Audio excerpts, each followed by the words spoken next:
안녕하세요. 나에게 낭독 시간입니다. 오늘은 더 좋은 책 출판 주영성 지음의 청소년을 위한 지금 시작하는 인문학 책을 가져왔습니다. 청소년 필수 교양부터 인문 지식의 완성까지 교실 밖 세상과 시대를 읽기 위한 살아있는 인문 지식이라는 부제가 달려 있고요. 오늘은 제1장 인간의 마음을 읽는다 심리학 챕터 편을 낭독해 봅니다. 누군가를 좋아하게 되면 상대방의 마음이 매우 궁금하지요. 꼭 좋아하는 이성이 아니더라도 우리는 자신에 대한 타인의 평가나 사람들의 생각이 궁금하기도 합니다.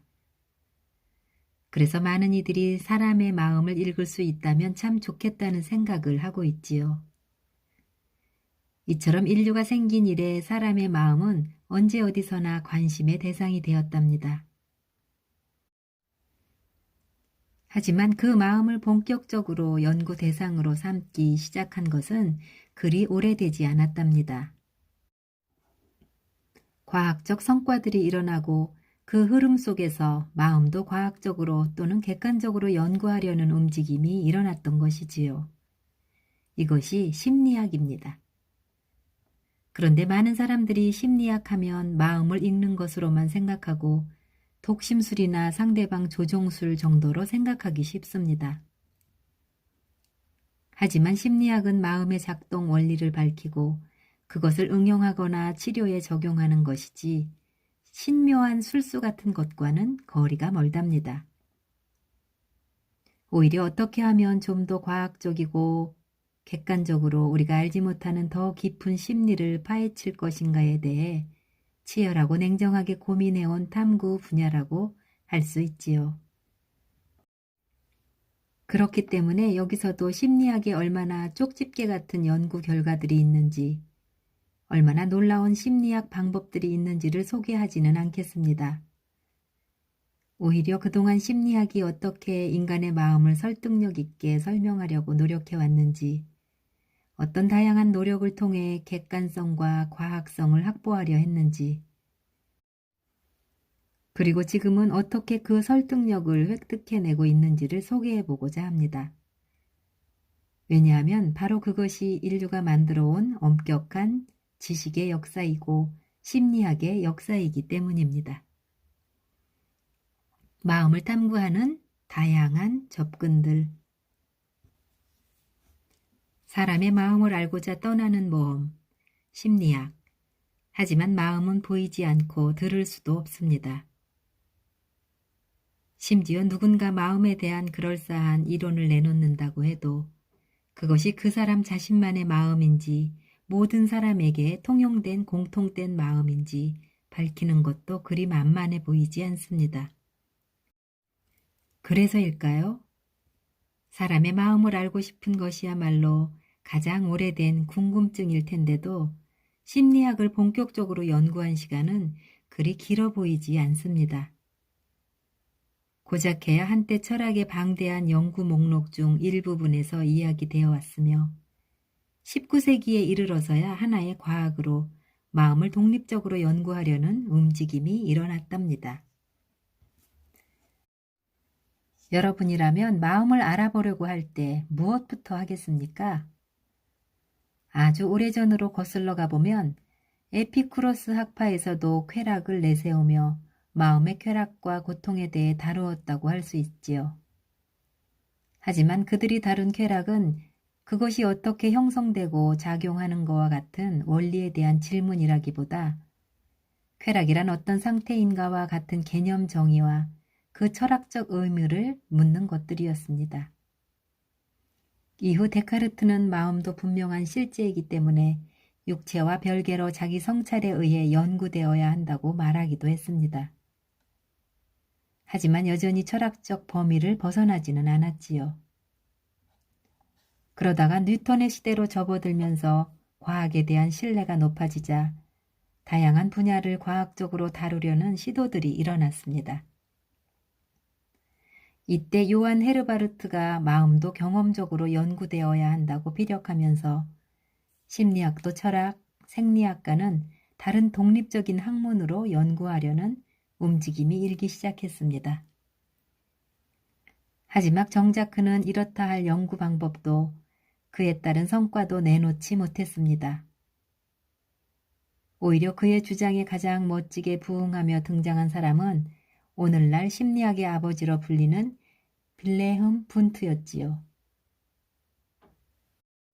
분트는 심리학이 과학이 되기 위해서는 인간의 의식을 실험을 통해 분석할 수 있어야 한다고 생각했습니다. 이에 그는 최초로 심리 실험실을 개설하고 구체적으로 관찰할 수 있는 감각들이나 그 반응 시간들을 설명하기 시작했지요. 예를 들어 메트로놈의 소리를 듣거나 향기를 맡게 하고 피험자들에게 그것에 대해 느끼는 쾌감이나 불쾌 감정, 자극 또는 이완적 느낌 등을 자세히 기록하도록 한 것이지요. 분트는 여기서 피험자들이 자기 나름대로의 성향에 의존하는 것을 피하기 위해 피험자들을 훈련시키기까지 했답니다. 그는 이를 내성법이라고 불렀는데 이를 통해 의식적인 정신 상태를 과학적으로 연구할 수 있다고 생각한 것이지요. 그렇다고 분트는 자신의 내성법이 심리학의 모든 것을 밝혀준다고 생각하지는 않았습니다. 그는 이런 감각 실험 등이 의식의 구성 요소 중 하나라고 생각했으며 이 요소들을 모아 통합하고 구성해 봄으로써 심리학 이론을 만들 수 있다고 믿었습니다.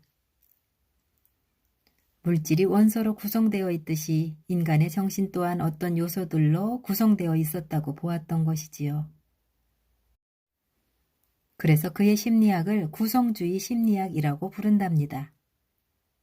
더 나아가 분트는 감각이나 감정 이상의 고등의 정신 과정은 실험법을 적용할 수 없는 영역이라고 생각해 신화, 언어, 사회, 풍속, 종교, 예술 등 다양한 문화적 요소들을 심리학 연구에 포함시켰습니다.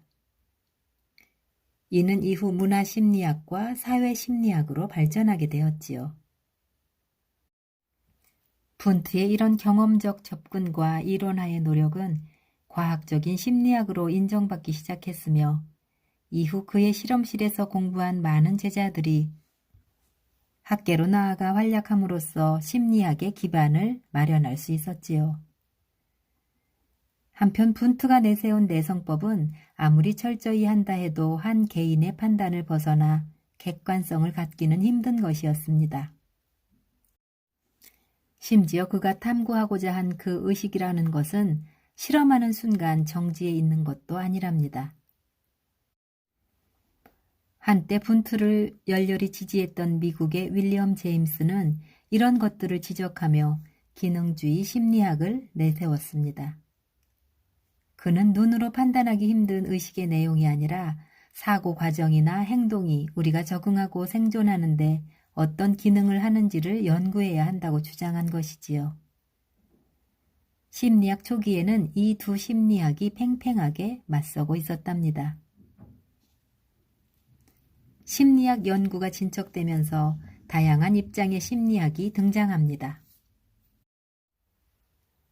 먼저 독일에서는 의식을 구성 요소들로 분석해 파악하려 했던 분트의 의도에 반박하며 형태주의 심리학이 등장합니다.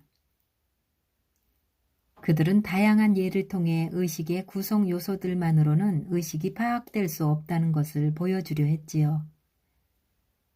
예를 들어 사각형의 기본 물질은 직선입니다. 분트의 말대로라면 이 직선만 알면 사각형을 만들어낼 수 있어야 합니다. 하지만 직선을 4개 늘어놓으면 직선일 뿐이라는 것이지요. 결국 에렌 펄스는 이 직선이 다시 사각형이 되려면 어떤 형질이 부여되어야 한다고 주장했는데 단순한 의식의 조각을 넘어 그것을 통합해주는 형태의 연구를 해야 한다고 주장하였지요. 이렇게 사물과 사물의 각 부분이 서로 시간 혹은 공간상 밀접하게 연결될수록 하나의 모형으로 지각되는데 이를 접근성의 원칙이라고 합니다. 또 원을 보더라도 그 빈틈을 무시하고 여전히 하나의 원으로 인식되는데 이를 폐쇄성의 원칙이라고 불렀지요. 이렇듯 인지 과정 등에 대한 형태주의 심리학자들의 노력은 한때 심리학계를 주도한 행동주의 심리학의 오만을 견제하였으며 이후 현대 심리학의 대세인 인지 심리학의 포문을 여는데 중요한 밑거름이 되었습니다. 심리학이 의식을 쫓는 데 많은 공을 들이고 있다는 것은 자명합니다. 기능주의 또한 의식을 다루고 싶지만 엄격한 관찰이 불가능하기에 영향을 바꾼 것이지요. 아마도 심리학이 마음을 분석해야 하는 학문이라 당연한 것이겠지요. 하지만 심리학이 우리에게 매력적으로 느껴지기 시작한 것은 그 의식이라는 것을 연구하기보다 의식이 아니면서도 우리의 의식을 지배하는 것, 즉 무의식을 탐구하기 시작하면서부터랍니다. 그리고 그 시작에는 여러분도 너무 많이 들어 마치 심리학의 창시자처럼 오해하고 있는 프로이트가 있는 것이지요. 프로이트는 히스테리 환자들을 연구하면서 우리가 의식하지 못하는 무의식이 존재한다는 것을 알게 됩니다. 그리고 꿈의 분석을 통해 그 접근 방법까지 제시해 주었지요. 그가 숨겨둔 무의식의 영역에서는 꼭꼭 숨겨둔 욕망과 충격적인 내용들로 가득했답니다. 그런데 무의식을 분석하는 프로이트의 심리학에는 큰 약점이 있었답니다. 바로 과학성과 치료 효과의 문제였지요. 그래서일까요? 시간이 갈수록 학계에서 힘을 얻기 시작한 것은 행동주의였습니다. 미국에서는 과학을 전면에 내세우며 행동주의가 등장합니다. 그도 그럴 것이 그들은 눈에 보이는 것만을 실험하고 관찰하고자 했기 때문입니다. 왓슨은 무의식은 말할 것도 없이 의식조차 실험하고 탐구할 수 없는 무용의 것에 불과하다고 지적했지요. 그러면서 오히려 행동을 실험하고 관찰해야 한다고 주장합니다. 왓슨은 생명체에 자극을 주고 그 자극에 따라 어떤 반응을 보이느냐를 보고 탐구함으로써 인간의 심리를 과학적으로 탐구할 수 있다고 생각했습니다. 그런가 하면 인간이 가진 잠재력을 중시하는 심리학도 등장합니다. 사실 이전까지의 심리학은 인간을 다루는 학문임에도 불구하고 과학과 무의식을 내세우며 인간을 단순히 동물과 같은 생리체계를 가진 존재나 욕구의 덩어리 정도로 이해하려고 했지요. 인본주의 심리학은 이런 비인간적인 접근에 반대하고 인간의 삶을 통제할 능력을 가진 존재라고 전제합니다. 그들은 인간은 더 높이 성장하기 위해 노력하려는 성향을 가지고 있으며 또한 스스로가 자신의 삶을 결정할 능력까지 갖추고 있다고 믿었습니다. 칼 로저스를 비롯한 인본주의 심리학자들은 실험보다는 임상 경험을 통해 그 이론을 전개해 나갔으며 상담 등에서 큰 효과를 나타낼 수 있었답니다. 지금까지 살펴본 심리학의 접근 중에서 정신분석학이나 행동주의 심리학, 인본주의 심리학은 오늘날에도 여전히 그 영향력을 잃지 않고 있는 심리학 분파들입니다. 하지만 이후 새롭게 부각되며 오늘날 강한 영향력을 행사하는 접근법이 있습니다. 바로 인지심리학과 뇌과학이지요. 인지심리학은 말 그대로 우리의 인지 능력과 인지 과정을 탐구하는 것이랍니다.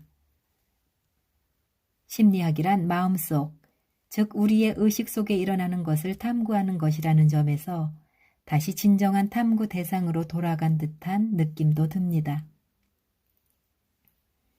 하지만 이는 단순한 관심의 복구가 아니랍니다. 그동안 막연해 보였던 인식의 연구가 언어학 및 심리학의 발달로 좀 더 접근이 가능해졌기 때문이지요. 인지심리학에서는 컴퓨터의 정보 처리 능력까지 활용하며 그 객관적 탐구 가능성을 열어 보였지요. 심지어 MRI 영상 촬영 같은 과학기술의 발달은 실제 활동하고 있는 뇌 모습을 생생하게 보여줌으로써 뇌과학이 과학적으로 인지 과정을 추측할 수 있는 혁신적 계기를 마련해 주기도 했답니다. 이것이 오늘날 대부분 심리학자들이 인지심리학과 뇌과학에 관심을 놓지 않고 있는 이유입니다. 프로이트와 무의식의 탄생. 많은 사람들이 심리학자 하면 떠올리는 이름, 프로이트. 그는 무의식이라는 개념을 소개함으로써 이 세상을 발칵 뒤집어 놓았습니다. 물론 무의식이라는 개념은 이전에도 있었지요. 하지만 그 무의식이 실제한다는 것을 보여주고 자유연상법이나 꿈의 해석을 통해 무의식에 어느 정도 접근 가능하다는 것을 제시해 준 사람은 프로이트가 처음이었지요. 그렇다면 프로이트는 어떻게 무의식을 알게 되었을까요? 이 이야기에서 빼놓을 수 없는 사람이 있습니다. 일명 안나 오라 불리는 여인, 베르샤 파페나임입니다. 어느 날 프로이트가 아버지처럼 따르던 브로이어에게 안나 오라는 여인이 찾아와 체면 치료를 받게 됩니다. 그녀는 아버지를 헌신적으로 간병하던 중에 독특한 히스테리 증상을 보이기 시작합니다. 일례로 어느 무더운 여름날 아무런 이유도 없이 그녀는 물을 전혀 마실 수 없게 되었습니다. 그녀는 갈증에 물 한 잔을 들어 올렸지만 잔이 입술에 닿는 순간 자신도 모르게 잔을 밀쳐버렸다는 것이지요. 이런 현상은 6주가량 지속되었고 어쩔 수 없이 그녀는 멜론 같은 과일에 의존해야 했지요. 그러던 어느 날 최면 중에 있던 그녀가 혐오감에 가득 차 불평을 하기 시작했습니다. 별로 좋아하지 않는 영국인 여자친구를 향해 비난을 퍼부은 것인데요. 어느 날 그녀의 방에 들어갔더니 영국인 여자친구가 데려온 작은 개가 자신의 잔에 든 물을 마시고 있더라는 것입니다. 당시 그녀는 예의상 아무 말도 못했지만 그때 불쾌감과 울분이 쌓인 것이지요. 안나오는 마음껏 울분을 표현하고 난 뒤 물을 달라고 해서 마시고는 체면에서 깨어났다고 합니다. 이후 아무렇지도 않게 물을 마실 수 있게 되었고 이런 증상은 재발하지 않았다고 합니다. 안나오는 그 이외에도 많은 이상 증상을 보였습니다. 모국어인 독일어를 잊어버리고 영어와 프랑스어, 이탈리어로만 말했으며 이유 없이 마른 기침을 하기도 했지요. 또한 환각 증세와 함께 팔다리가 마비되는 증상까지 보인 적도 있었습니다. 다행히 그녀의 수많은 사례들은 대부분 분명한 이유가 있었고 그것을 체면 속에서 끌어내 이야기하면 사라지곤 했답니다. 브로이어는 이 사례들을 프로이트와 의논하였는데요. 그러면서 두 사람은 서서히 무의식의 실체를 알아가기 시작했습니다. 안나오는 그 기분 나쁜 영국인 친구와 개에 대해 평소에는 전혀 인식하지 못하고 있었지요. 의식은 전혀 모르고 있었던 것이지만 그녀의 마음속에서는 그 기분 나빴던 사실들이 분명하게 저장되어 있었던 것입니다. 이것이 바로 무의식인 것이지요. 그 무의식이 언제부터인가 현실의 신체를 지배하기 시작했고 물을 입에 대는 순간 개가 먹던 물에 대한 불쾌감이 물을 거부하게 만들어버린 것입니다. 이 무의식의 불쾌감을 해소해주자 무의식이 안정을 되찾은 것이지요. 이로써 브로이어와 프로이트는 의식이 모르고 있는 무의식을 확인했으며 그 무의식이 의식보다 더 강하게 작용할 수 있다는 것도 알게 되었답니다.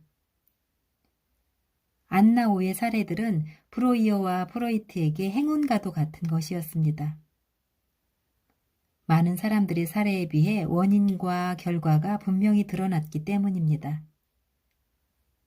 그래서 마음속의 사건과 현실의 이상 행동 간의 상관관계를 분명하게 볼 수 있었던 것이지요. 안나 오의 사례가 실려 있는 책 히스테리 연구를 무의식 연구 또는 정신 분석학의 시발점으로 보고 있답니다. 그렇다면 무의식에는 어떻게 접근할 수 있을까요?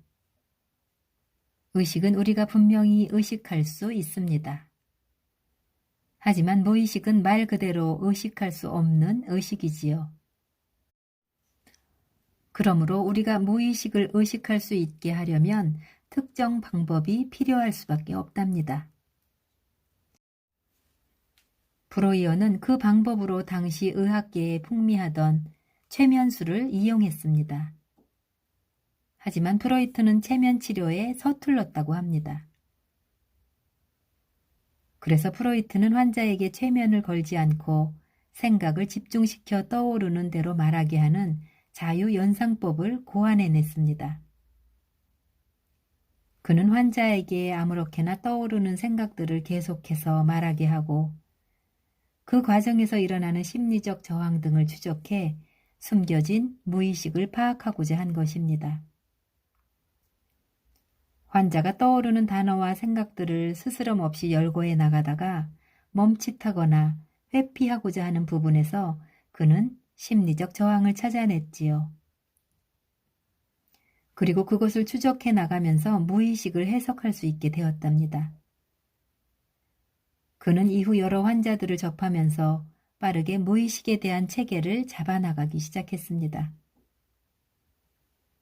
하지만 프로이트의 분석 대상은 여성 히스테리 환자들에게 국한되어 있다는 데 문제가 있었지요. 결국 남성이나 정상인의 무의식 사례가 없다는 단점이 있었던 것입니다.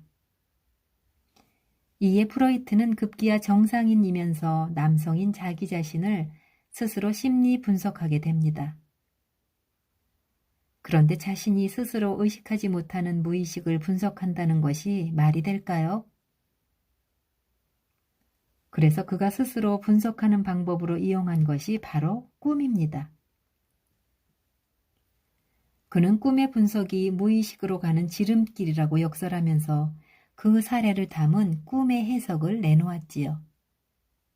이로써 자유연성법과 꿈의 분석, 이 두 가지 방법은 무의식으로 가는 분명한 지도를 그려주며 정신분석학의 가장 기본적인 도구가 되었답니다. 꿈의 해석은 꿈꾸는 사람의 꿈과 꿈꾸는 사람의 꿈 바깥의 세상과 꿈꾸는 사람의 또 다른 꿈들을 넘나들며 그 연결고리들을 찾아 추적해 나가는 퍼즐 게임이라고 할 수 있었지요. 그래서 꿈의 해석에는 꿈의 스토리가 중요한 것이 아니라 각 꿈의 파편들이 서로 어떻게 연결되면서 나름의 의미를 형성하느냐가 중요한 것이 된답니다. 프로이트는 그렇게 무의식을 발견하고 또 어떤 방법들을 통해 무의식에 접근할 수 있는지를 제시했습니다. 더 나아가 그는 인간이 이 무의식에 강한 지배를 받는다고 역설합니다. 프로이트의 무의식에 대한 주장은 이성적인 의식을 전제로 논의되었던 기존의 철학과 사유체계에 엄청난 충격을 주었지요. 이에 그는 다윈과 함께 20세기 사상에 가장 큰 영향을 준 인물로 평가되기도 한답니다. 또한 그가 주장한 성적 충동은 당시에 지배적이던 기독교적 가치에도 충격을 주면서 인간의 욕망에 대한 이해를 한층 더 높여주었답니다. 그 결과 인간을 바라보는 관점도 인간 머릿속에 있는 생각이나 마음속에 있는 심리를 바라보는 관점도 달라져 버렸답니다. 이제 인간을 이야기할 때 무의식적인 부분을 빼고 이야기한다면 무언가를 놓치고 이야기하는 것이 되어버렸다는 것이지요. 오늘날 우리는 정신분석학적 해석이라든가 아동 초기의 외상적 경험, 무의식적 갈등, 억압적 욕망, 방어 기제 등과 같은 프로이트가 만들어낸 용어를 고전문학과 대중문화, 역사, 인류학, 사회과학, 예술 등 그 어디에서든 쉽게 만날 수 있답니다. 네, 지금까지 더 좋은 책 출판 주연성 지음, 청소년을 위한 지금 시작하는 인문학 중 인간의 마음을 읽는다 심리학 챕터를 낭독해 보았습니다. 감사합니다.